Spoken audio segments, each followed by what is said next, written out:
Looking for articles? Start on the library homepage. Click Find Articles. If you're doing research from home, it'll just ask you for your student ID number. My favorite place to start is Academic Search Complete. This database has scholarly journal articles and also magazines and newspapers. I'm going to try a search for pet therapy. And you'll see we've got over 4,000 results. But based on this first one, I'm not sure that they're really what I'm looking for. So let's try a few things. We can think of synonyms or related terms. For example, pet therapy or animal-assisted therapy or animal therapy. And these are just different ways of saying or searching for the same thing. We can also put quotation marks around our phrases. And what this does is it keeps two or more words together. Rather than them being anywhere in the article, they have to be right next to each other. And you'll notice that we put or between our synonyms. Or is telling the database we'll take any one of these. Let's give it a try. That gives us 400 results instead of 4,000. So we would still want to narrow this down. You might think of, is there a particular group, population, condition, something that you're interested in related to pet therapy? So I'm going to try searching for veterans or military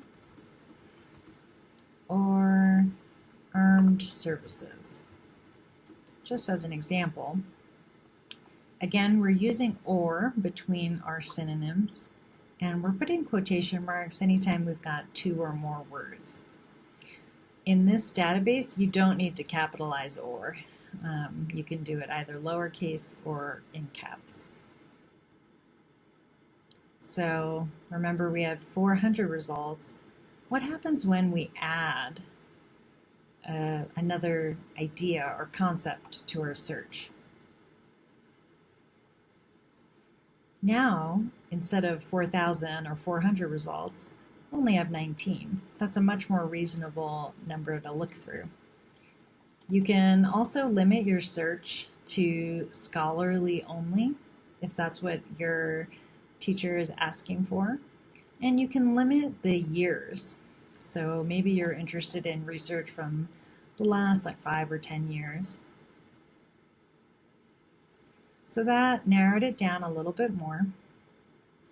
Scrolling through the results, this one sounds good to me. I'm interested in learning more about this program of pet therapy for PTSD. So when you click on the article, it gives you some subjects related to that article, might give you some ideas for synonyms or other ways to search. And you can read the abstract, which is the summary of the research that was conducted. On the right-hand side, you've got options to save it to Google Drive or print. I personally like to email articles to myself. That way I have them for later when I'm ready to sit down and read them. I also really like this function over here. You can select which citation style you want your bibliography in, and the most common styles are MLA or APA. In your inbox, you'll have the full text article as an attachment, and in the email you'll have your APA style citation. Let me know if you're still looking for articles. My email address, mchu, mchu@ltcc.edu. Look forward to hearing from you.